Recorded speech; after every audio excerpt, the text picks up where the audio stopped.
I'm out here on the water today doing a little test fishing with no leader, straight braid.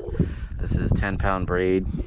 I have our 4-inch mulligan paddle tail in the slam shady color that I'm using here, rigged up on a 3/0 1/8 ounce Haas Helix hook. Both of them you can pick up on the shop page, fishstrong.com. Also the braid 10-pound Power Pro. The setup I have here, this is a 7'6" Century Weapon Junior. It is a medium to medium heavy power and fast action rod, paired up with a 3000 Shimano Stratic FL. And we're out here just testing to see if using no leader makes a difference. You know, can we successfully land fish with straight braid? Can we successfully catch fish in general? Usually we're using leader to sort of act as stealth when we're going after fish, especially in clean water such as this. So we will see what happens if we lose fish, if we land fish. So stay tuned. So I know you're probably thinking, you know, where am I fishing? Why am I fishing this particular area? And we reserve that information for our insider members. They get all those details in our full insider reports where we show exactly where we're fishing, why we're fishing there. So if you're not an insider member, definitely be sure to check that out at saltstrong.com. There we go. There's a fish. There is a fish.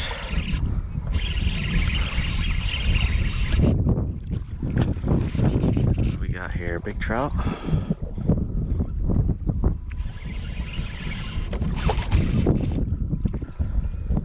Now, out of all the fish that I would expect not to stay on, it would definitely have been a snook, and this was a pretty decent sized fish, just under slot. And as we all know, snook have very abrasive mouths, and they can easily chafe through line, and braid has very little abrasion resistance, so I was very shocked to actually get this fish landed.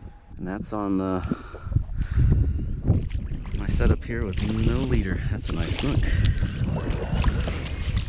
Nice snook. Look at that.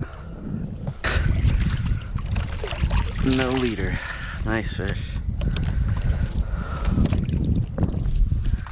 A nice snook here. Again, I was using 10-pound braid with no leader. Little frayed up there, but I was able to get them landed.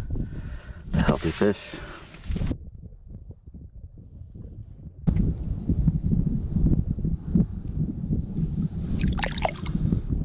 Off he goes. Just laying in the grass. So there you go. Just caught that snook on straight 10-pound braid with no leader. It is a little frayed up, so you always want to check that whether you're using leader or not. So I'm going to go ahead and cut that and retie it just to be safe. And the knot that I prefer to use, I'll go ahead and show you here once I get this line taken off, is a polymer knot. It is a very strong, very easy knot to tie. So all you do is take your line, double it over itself like that, and you're going to pinch the end, form a loop, and you're going to push that loop through the eye of the hook. Once you do that, you're going to make an overhand knot with that loop. There you go. And now take that loop and open it like so. You're going to push your lure through that loop. Then you're going to hold the tag end and the main end of the braid and just cinch that knot down. And that's it. Cut off the tag end. And we are back in business. So back to straight braid. Hasn't failed yet as far as landing fish, so far so good. All right, so I'm wrapping up the trip. I would say it was a success. I was able to get a pretty decent snook using no leader with braided line. I just had my lure tied directly to my braid using a polymer knot. Now, overall conclusion, I would really only do this in a pinch. You know, I really wouldn't fish all day just running straight braid to my lure. You know, if you happen to be in a school of fish, you get broken off. Let's say you're on a school of redfish, you get broken off. Instead of having to retie your leader, you know, you can just quickly retie straight to your braid if your leader happened to break at the leader knot. And now running straight braid also has its advantages. You know, if you're fishing in an area with seagrass and you happen to have, you know, a lot of floating grass around, usually when you're, you know, retrieving your lure through that floating grass, your leader knot up at the top will usually get snagged on some grass. It'll usually snag grass, and that can deter a bite. So you could be better off running just straight braid when you're fishing with a lot of floating grass in the water. And then, as I mentioned before, if you do happen to be just running straight braid, loosen your drag more than you would if you did have leader on there, because again, braid has zero stretch. And also, if you're using a pretty heavy power rod, you know, medium heavy to medium, that could put a lot of pressure on the hook in the fish's mouth and create a larger hole, which could possibly pop that hook out of the fish's mouth.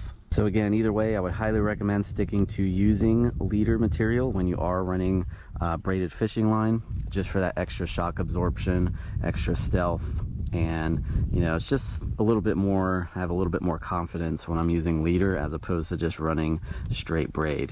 Now, if you are interested in this lure here or this hook that I'm using, this is again the 4-inch mulligan paddle tail in the Slam Shady color, and also our Haas Helix hook, 3/0 1/8 ounce Haas Helix hook, nice and weedless to run in areas with, as you can see, some seagrass and structure. So it works really well in situations like that.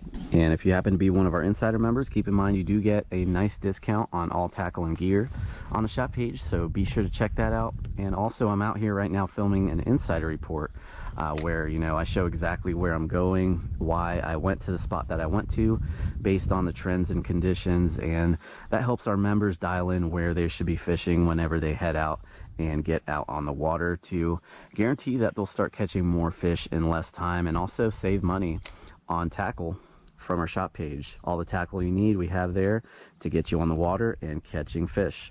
So that will wrap up this video. If you have any questions or comments, please feel free to drop them down below.